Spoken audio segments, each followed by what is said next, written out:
Hello guys, this is an update video in which I'll show you how to reset the position of the ship game object once it moves out of the camera's view.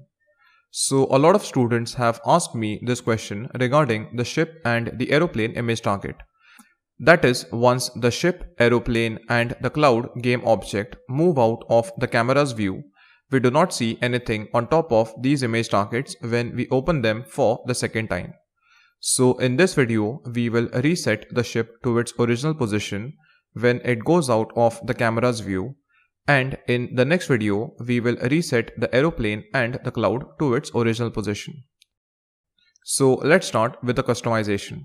Before we start, let me share a couple of things. Now, since this is an update video, so that's why I've recreated this AR book project with Unity version 2017.3.1 and Vuforia version 7.0.47, as both of them are latest versions by the time of this recording. And since I've recreated this AR book project, so that's why some of the game objects which I've used in this project are different when compared with the previous AR book project. So with that being said, let's start with the program for resetting a ship. Now for resetting the ship, we will first create a cube which we will position out of the camera's view, and when the ship hits this cube, we will reset the position of the ship game object. So I'll right click on the ship image target, I'll go in 3D object and I'll select the cube game object. I'll position this cube over here. After this, I'll reduce the X scale of the cube. I'll increase the Z scale a little bit, and I'll move this cube on top so that it is above this water prefab. So I've positioned this cube on the extreme left hand side of the water prefab. So I believe at this position the cube will be outside the camera's view. Next, with the cube game object selected, I'll check this is trigger option, as this cube will be triggered by the ship game object. After this, since the ship is going to collide with the cube, we need to add a collider to our ship game object. Because for detecting collisions or triggers between two game objects, both the game objects must have a collider attached to them. So with the cube game object selected, if I uncheck this mesh renderer, then these green lines basically represent the box collider which is attached to the cube by default.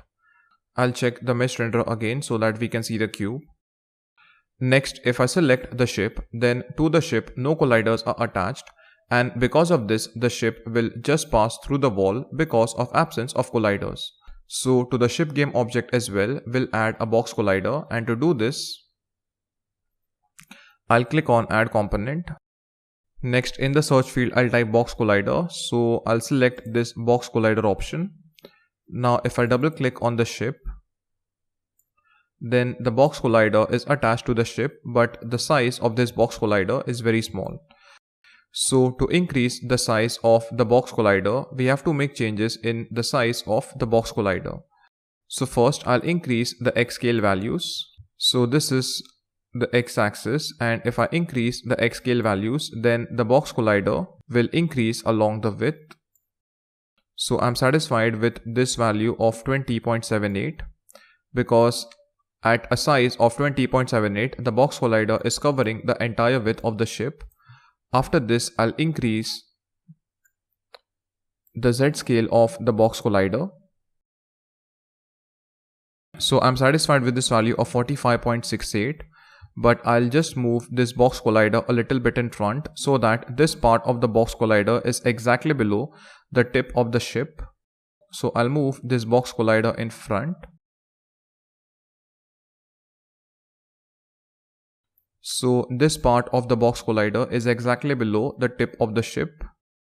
Next, I'll increase the Y scale or the Y size of the box collider. So I'm satisfied with a size of 22.91. Next, I'll increase the Y center value so that the box collider shifts on the top.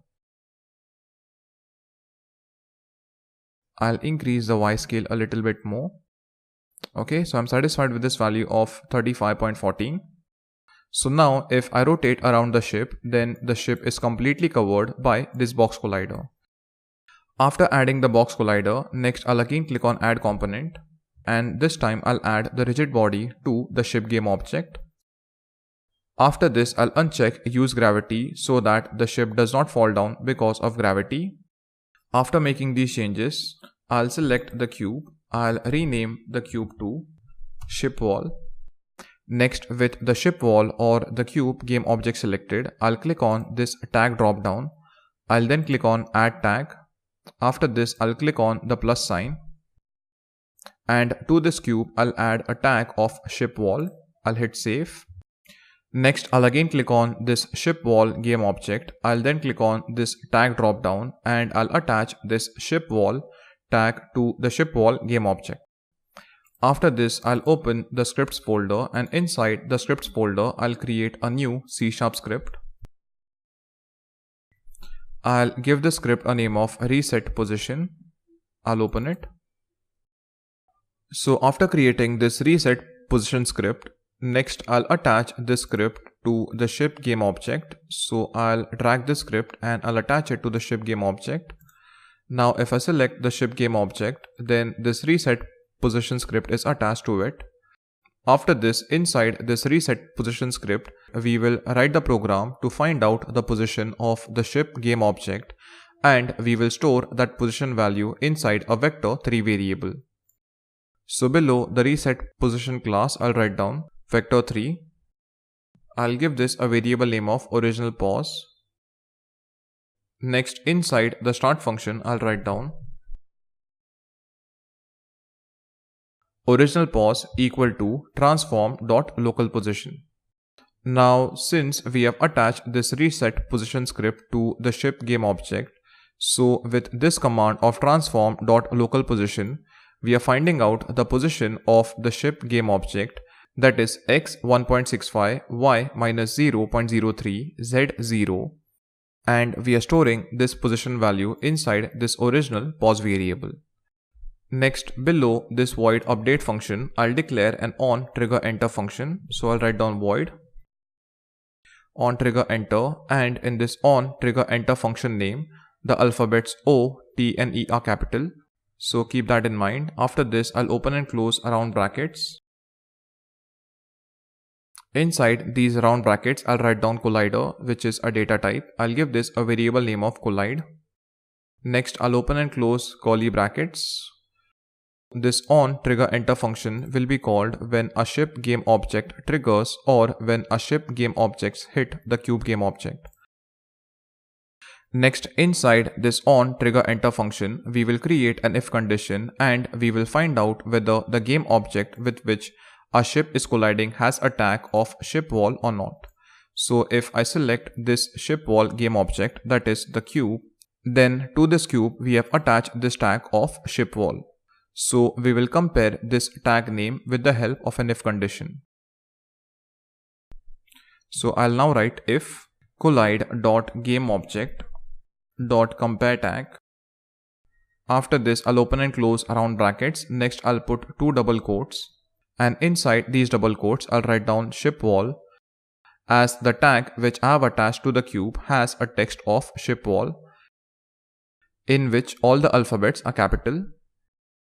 After this, I'll open and close curly brackets, and inside this if condition, I will now write down transform.localPosition equal to original pause. So now let me explain you this complete code.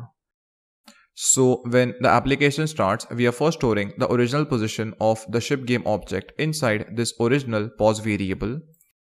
After this, when the ship collides with this ship wall game object, since the ship wall game object is a triggered game object, so this on trigger enter function will be called, and inside this collide variable, we are storing the values of the game object with which a ship has collided. That is, we are storing the values of the ship wall game object. Next, with this if condition, we are checking whether the game object with which a ship has collided has a tag of ship wall or not. Now, since a ship wall game object has a tag of ship wall, so this if condition will be satisfied, and inside this if condition, we are writing the program to reset the position of the ship. That is, inside this original pause variable,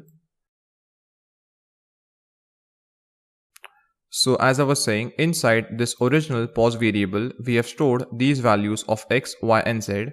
So these values of x, y and z will be transferred inside the transform.localPosition, and this is how a ship will reset to its original position once it triggers this cube game object. So after completing the code, next I'll click on the play button. And if I open the ship image target, then you can now see the ship moving towards the ship wall, and once it hits the ship wall, it will move back to its original position. So as soon as the ship hit the wall, it moved back to its original position. Now depending on the camera's view or the width of your image target, you can position this ship wall accordingly. So after resetting the cube, next let's make the cube transparent so that it is not visible inside the real world. And to do this, I'll open the materials folder. Inside this, I'll create a new material. I'll give this material a name of transparent. Next, with the transparent material selected, I'll click on this shaders dropdown. After this, I'll go inside transparent and I'll select this vertex lit with Z shader option. Next, I'll click on this color picker option. Inside the color picker option, this alphabet A stands for alpha, which is responsible for opacity of any game object. So when the alpha is set to 255, the object will be completely visible.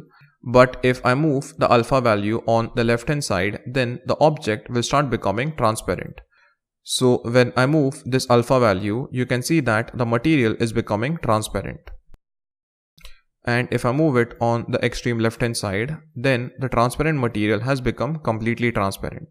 Next, I'll close the color picker option. And after this, I'll apply this transparent material to the ship wall game object so that the ship wall game object also becomes transparent. So I'll drag this material and I'll attach it to the ship wall. Now if I click on this ship wall game object, then the material applied to this game object is this transparent material. So after making these changes, next I'll click on the play button again. And this time we can only see the ship as the ship wall game object is transparent. But as soon as the ship hits the ship wall game object, it will reset to its original position. So after resetting the position of the ship, I'll end this video over here and I'll see you in the next video.